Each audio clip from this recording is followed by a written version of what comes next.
Bismillahirrahmanirrahim. Assalamualaikum warahmatullahi wabarakatuh. Apa kabar Bunda? Semoga Allah selalu memberikan kesehatan dan rezeki yang berlimpah.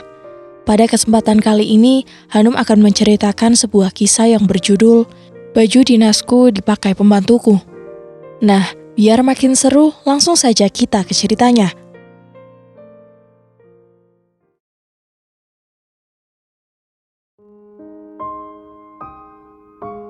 Hei, tunggu! Jangan kurang ajar kamu bawa istri orang! Teriak Mas Ari, terbatuk-batuk hingga kedengaran ke dalam mobil. Namun laki-laki yang kini sudah memakai seatbelt pun menjalankan mesinnya. Ia menginjak gas dan pergi meninggalkan tempat Mas Ari terkapar. Aku yang tiduran di kursi mobil hanya mampu melirik ke arah laki-laki itu. Ia pun memperhatikanku dari kaca spion. "Sakit ya, Bu? Kita ke rumah sakit dulu ya untuk mengobati punggung Bu Mona," ujar laki-laki misterius itu. "Nggak perlu.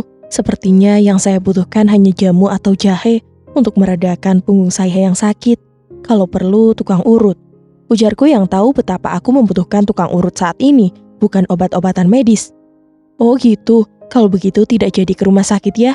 Saya langsung antar Bu Mona ke apartemen," timbalnya membuatku mengernyitkan dahi. "Apartemen? Saya tidak memiliki apartemen," jawabku sejujurnya. "Lagian kamu ini siapa sih? Kok manggil saya dengan sebutan Bu Mona?" tanyaku penasaran. Belum sempat ia menyebutkan namanya. Telepon genggam miliknya berdering. "Ya Pak," jawabnya. Aku tidak mengetahui lagi orang yang menghubunginya bicara apa.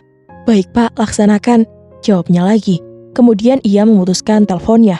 Setelah orang itu menutup teleponnya, ia kembali fokus dengan gagang setirnya. "Saya Rio, Bu. Mulai saat ini Bu Mona akan saya awasi ya, kemanapun Bu Mona pergi. Dan untuk sementara, disinilah Bu Mona akan tinggal," ucapnya sambil menghentikan lajunya. Ia menunjuk sebuah gedung bertingkat tinggi. "Apartemen?" tanyaku keheranan. "Iya, ini kunci apartemen kamar 501, tuturnya sambil menyerahkan kuncinya kepadaku. "Saya kesulitan berjalan, punggung saya masih sakit," ucapku sambil memegang punggung. Laki-laki yang bernama Rio itu pun memarkirkan mobilnya. Ia masuk ke dalam parkiran apartemen. "Saya akan membopong Bu Mona," jawab Rio. "Enggak, saya tidak mau. Nanti kamu berbuat tidak senonoh pada saya," ucapku menolak.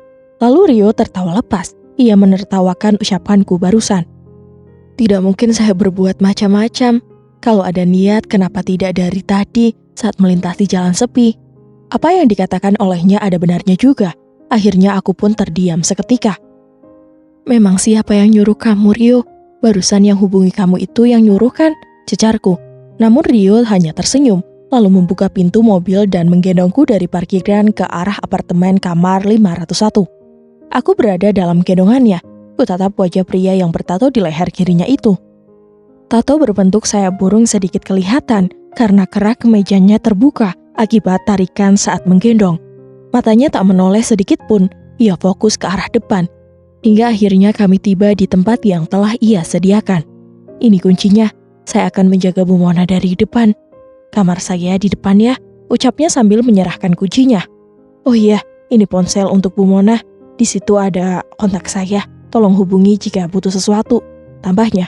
Aku hanya mengangguk dan selimut pun membalut di tubuh ini. "Jahe, jangan lupa jahenya," pesanku padanya. "Nanti akan ada petugas yang memberikannya pada Bu Mona jahe," jawab Rio. "Tukang urutnya?" tanyaku lagi. "Besok pagi akan kami datangkan tukang urut," jawabnya lagi. Aku menyungkingkan senyuman. Laki-laki yang bernama Rio itu membuatku penasaran. Siapa sebenarnya dia? Lalu apa tujuannya menolongku? Apa ada bosnya di belakang Rio? Kalau berada di tempat ini, artinya aku tidak bisa bekerja untuk sementara. Bagaimana cara meminta izin pada atasanku? Teringat sahabat di kantor, Sila. Aku ingat kontaknya. Sebaiknya hubungi Sila saja untuk meminta tolong padanya. "Halo Sila," ucapku duluan. "Ini siapa? Maaf, nomornya nggak ada di kontak," jawabnya. "Aku Mona, bisa minta tolong nggak? Untuk sementara bilang ke Pak Nando kalau aku lagi ada musibah, izin cuti dulu," pintaku. "Oh iya, sudah tersebar beritanya. Pak Nando pun sejak siang tahu kamu lagi ada masalah nggak ke kantor lagi. Sepertinya ada kerjaan juga," jawab Sila. "Ya udah, makasih banyak ya," ucapku mengakhiri sambungan teleponnya. Kulihat kontak yang ada di ponsel ini. Kata Rio hanya ada kontaknya, tapi terlihat di layar ada kontak satu lagi yang dinamakan bos. Apa ini bosnya Rio? Aku coba hubungi saja kali ya. Tanyaku bicara sendirian. Akhirnya aku klik kontak yang bernama bos. Ada nada sambungnya. Itu artinya telepon ini aktif. Ya Rio, bagaimana? Ucap laki-laki di seberang sana. Langsung mengira ponsel ini adalah milik Rio. Suara itu, sepertinya aku tak asing mendengarnya. Aku terdiam, mencerna dan mengingat berkali-kali siapa laki-laki ini. Sepertinya memang tidak asing. Rio, kok diam? Tanyanya ketika aku lama terdiam. Saya bukan Rio. Saya... Telepon pun langsung diputus olehnya. Aku mengecap bibir, lalu merebahkan tubuh ini di ranjang empuk yang disediakan. Masih agak sakit punggung ini untuk merubah posisi tidur. Butuh jahe dan minuman hangat untuk memulihkan punggung yang dipukul oleh Mas Ari. Akhirnya aku hubungi saja Rio untuk menyegerakan jahe parut dan berbentuk minuman. Halo Rio, aku minta diantar ya. Tolong antar jahe parut dan yang berbentuk minuman, suruhku. Oh iya Bu, tadi saya sudah pesan sebentar lagi juga diantar, timbal Rio. Ngomong-ngomong tadi ada kontak yang kamu save, bos itu siapa ya? Tanyaku padanya. Astaga, iya saya lupa hapus, maaf Bu, nanti juga bosnya ke apartemen jemput Bu Mona untuk melaporkan kelakuan suami Bu Mona ke kantor polisi, ucap Rio. Tunggu, memang siapa ya Rio? Tanyaku penasaran. Jangan sekarang Bu, tunggu besok saja ya, pesannya lagi. Kemudian telepon pun terputus. Setelah itu ada yang mengetuk pintu dan langsung aku teriaki untuk masuk. Wanita itu masuk dengan menundukkan wajahnya. Kalau lihat wanita menyuguhkan minuman seperti ini, aku teringat Rinta. Awal mula kerja bukan hanya masak dan nyuci. Terkadang di saat hari libur ia disuruh Mas Ari membuatkan ia kopi. Terima kasih Mbak, ucapku. Sama-sama Bu, sautnya membuatku menoleh. Bayangan Rinta tersirat di wajahnya. Entah kenapa, aku trauma atau perilakunya mirip seperti dia. Mbak, usianya berapa? Tanyaku. Boleh minta tolong gak jahe parutnya dioleskan ke punggungku? Tambahku lagi. Wanita itu langsung menuruti apa yang aku perintahkan. Ia duduk di sebelahku yang sedang tiduran. Usia saya 20 tahun Bu, ada apa ya? Tanyanya balik sambil mulai mengoleskan jahe ke punggung ini. Masih muda ya? Apa sudah punya pacar? Tanyaku padanya. Ia tertawa kecil sambil dengan lembut mengoles terus punggung ini. Saya sudah menikah Bu, suami saya ada di luar kota, jawabnya. Oh, kamu gak takut kalau suamimu selingkuh? Tanyaku lagi. Untuk apa takut Bu, kalau laki-laki selingkuh, ya udah tinggalin, gak ada yang perlu dipertahankan, ia tidak layak menjadi imam, jawabnya dengan lantang. Sudah selesai Bu, saya pamit ya, sambungnya lagi. Tunggu deh, ada satu pertanyaan lagi.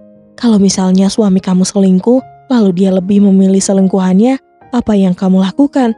Tanyaku lagi. Saya diam, tapi dalam diam akan saya hancurkan hidupnya, jawabnya. Satu lagi Bu, tidak perlu bersikap arogan.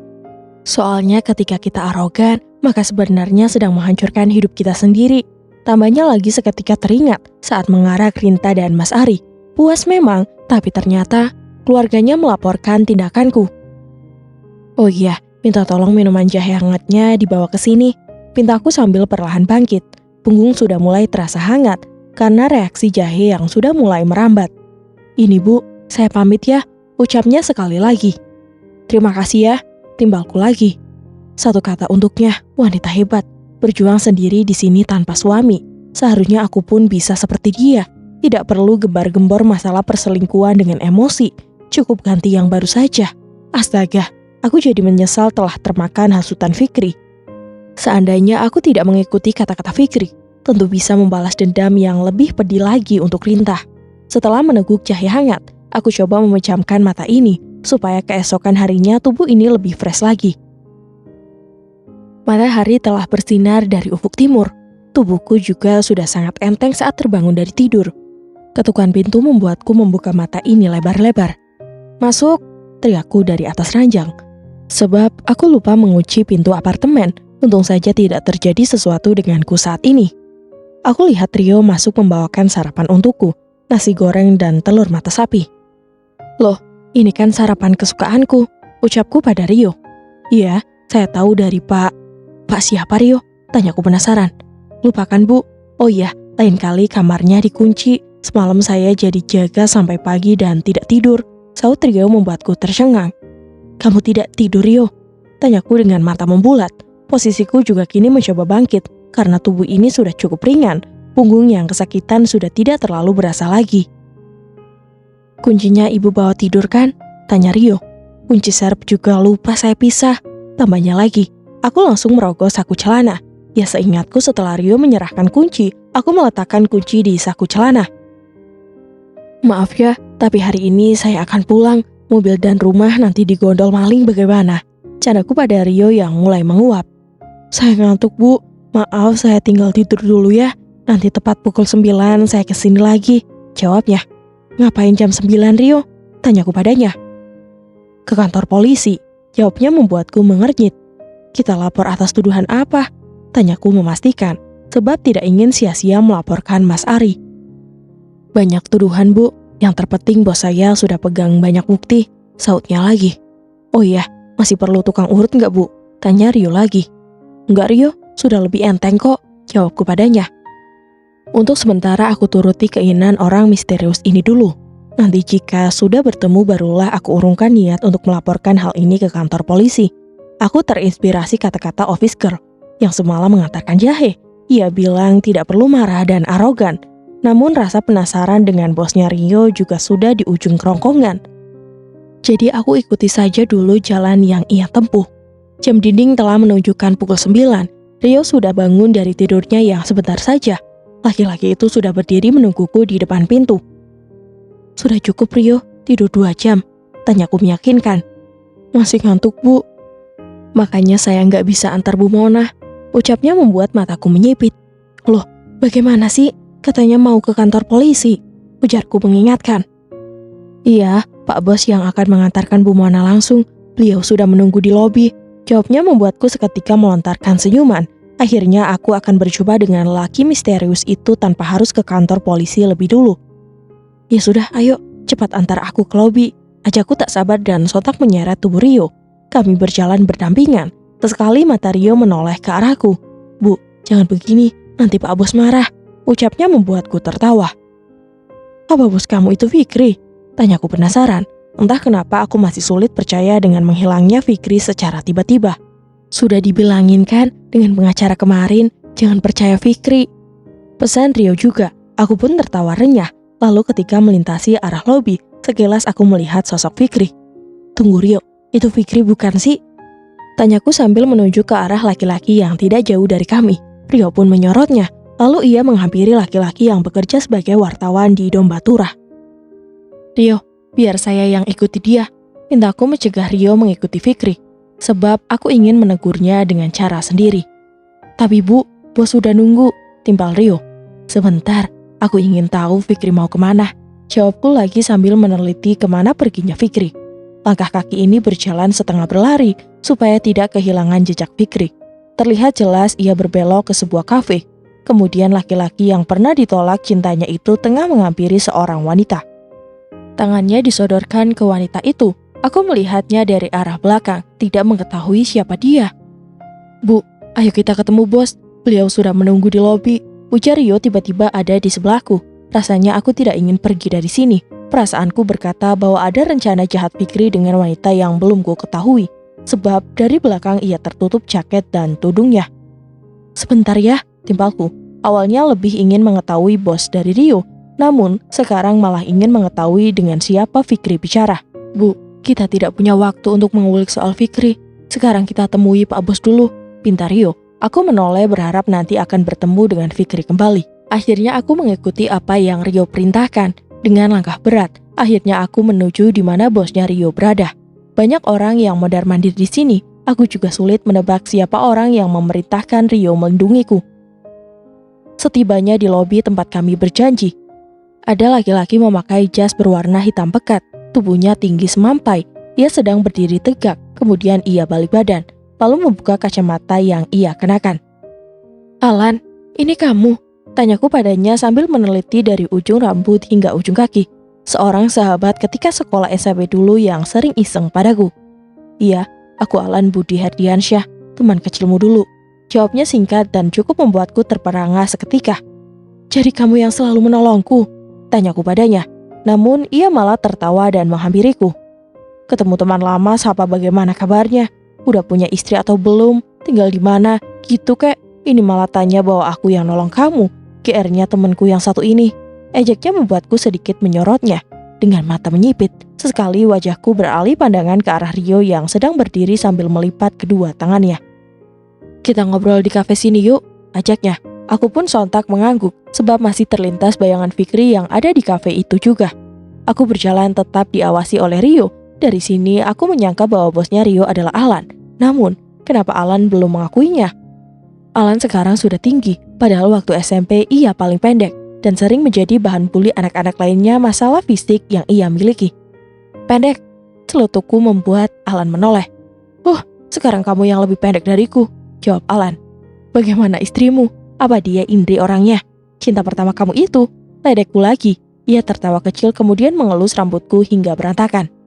Istriku ada di rumah, namanya Elena. Jawabnya membuatku mengernyit. Loh, Elena kan nama mama kamu. Jawabku kebetulan ingat nama orang tuanya Alan. Sebab sewaktu SMP kami memang sering intip rapot. Sewaktu mengumpulkan hanya ingin mengetahui nama orang tua teman-teman. Dan terkadang menjadi bahan untuk saling mengejek. Meskipun begitu, masa kecil kami itu sangatlah indah. Iya, Elena itu mamaku. Bagiku, ia ibu yang hebat, menghidupi anak-anaknya hingga jadi sukses seorang diri, jawabnya. Kemudian Rio menarik 2 kursi, lalu mempersilahkan Alan dan aku duduk. Terima kasih Rio, jadi benar kan Rio ini adalah anak buahmu? Tanyaku sekali lagi. Kamu mau pesan apa? Tanya Alan mengalihkan pembicaraan. Namun saat itu juga aku teringat bahwa tadi sedang menyelidiki Fikri.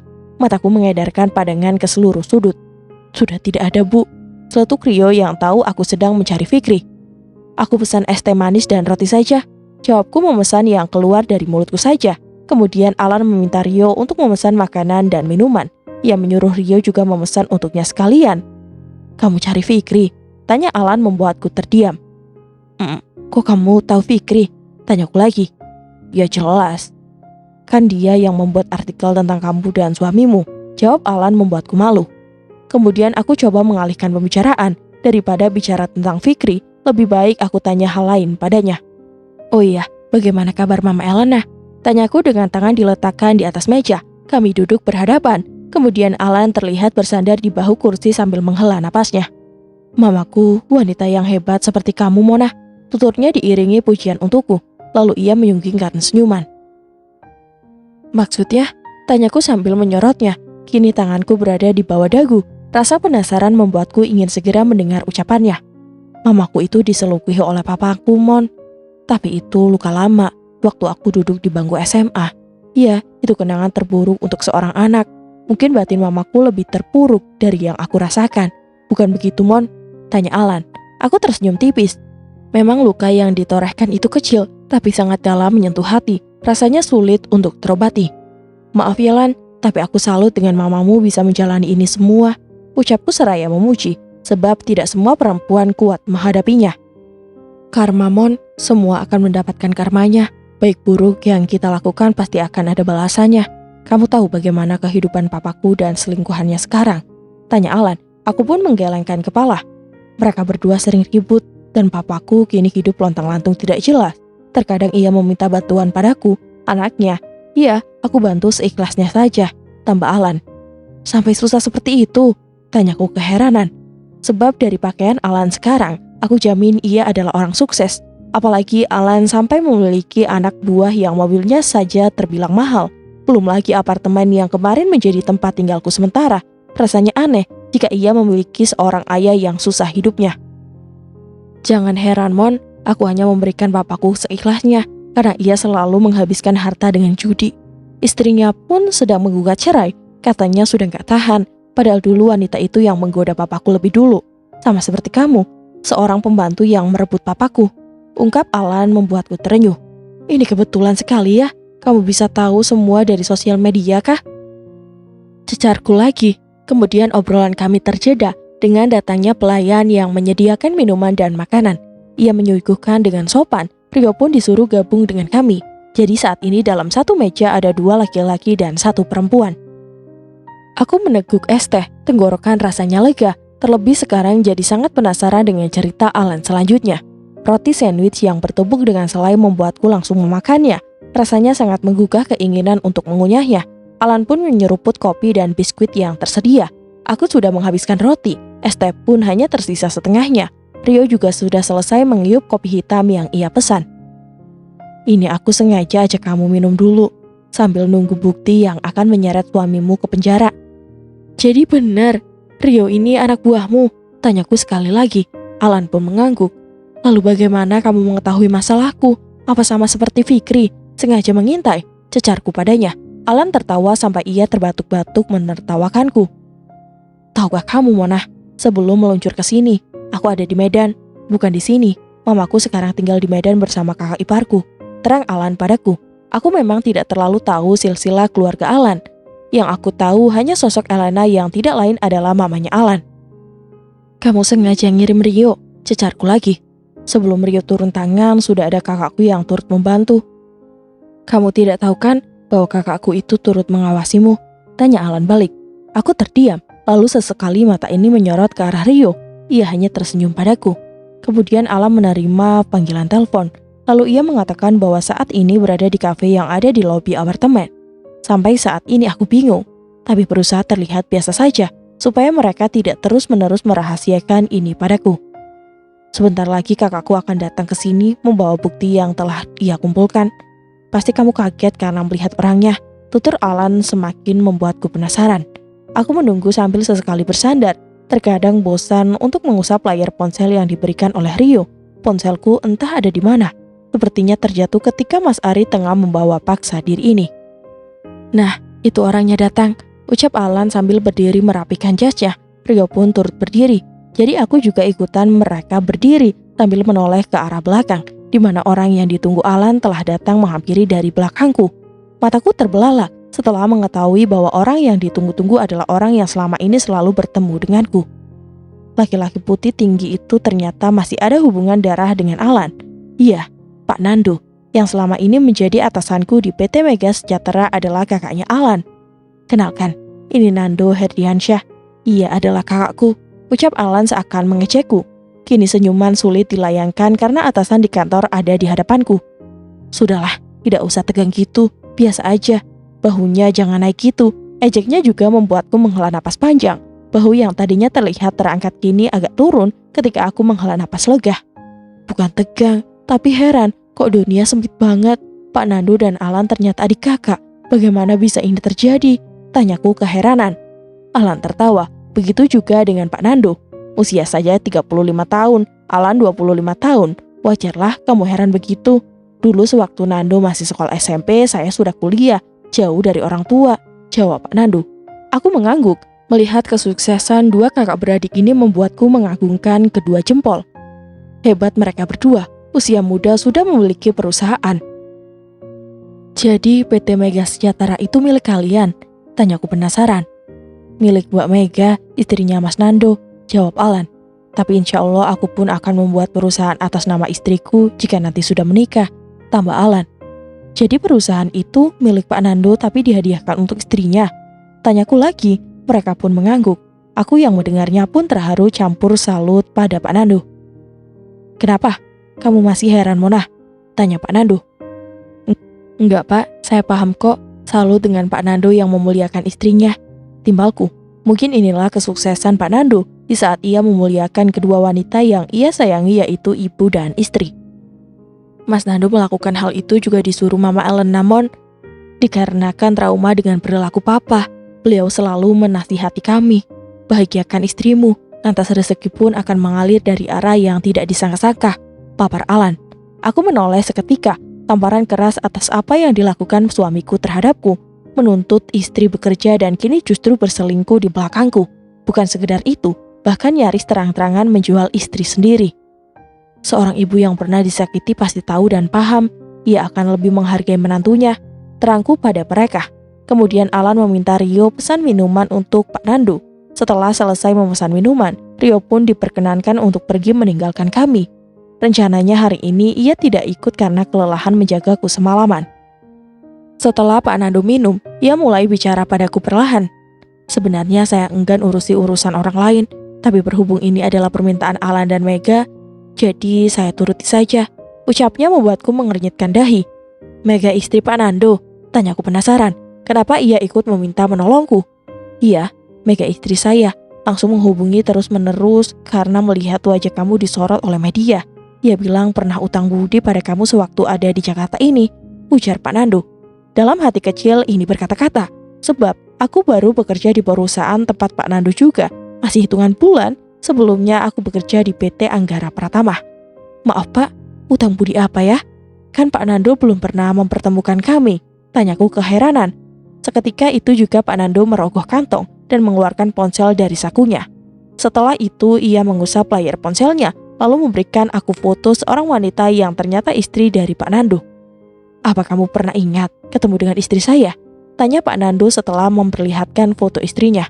Aku coba ingat wajahnya, sepertinya memang tidak asing, aku pernah ketemu dengannya. Namun, beberapa kali mengingat, aku tak kunjung mengingatnya. Gak ingat Pak, timbalku. Sudah memaksa ingat tapi tidak juga mengingatnya, apalagi yang Pak Nando bilang adalah utang budi. Aku tidak pernah mengingat kebaikan yang pernah kulakukan. Setelah berbuat baik, wajib dilupakan, itu nasihat kedua orang tuaku. Mega pernah nyaris keserempet motor saat bertanya alamat, itu sudah lama. Mungkin sebelum kamu bekerja di tempat saya. Terang Pak Nando akhirnya menjelaskan bagaimana istrinya bisa meminta dengan sangat untuk membantu persoalan rumah tanggaku yang pelik. Aku terdiam sejenak, mengulang saat kejadian. Ya, sedikit mengingat saat itu Bu Mega berada di pinggir jalan dan hendak bertanya alamat pada tukang somai.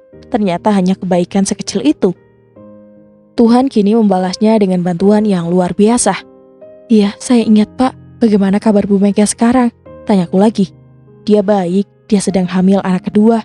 Jelasnya, kembali ke topik. Jadi karena Mega dan satu lagi adik saya yang benar-benar menunggu kamu hingga menua. Ejek Pak Nando membuat Alan salah tingkah. Kita bisa bahas soal gugatan ke pihak polisi. Apa ada tuduhan dan bukti yang membuat Mas Ari dan Rinta dijebloskan ke penjara, Pak? Tanyaku kini mulai serius. Alan pun langsung duduk tegak. Ia mulai serius berbicara mengenai bukti yang dapat melaporkan perbuatan Mas Ari. Percakapan kamu dan Ari yang akan menjualnya ke Om-Om itu sudah terekam. Mobil Ari ada penyadap suaranya. Rio yang berhasil meletakkan saat ia masuk ke rumahmu sebelum menyeret kamu untuk ikut dia ke mobil. Terang Pak Nando lagi. Aku menutup mulut, lalu tersenyum ke arahnya. Luar biasa, ternyata ada orang sehebat Pak Nando. Jadi sebenarnya bosnya Rio itu Pak Nando.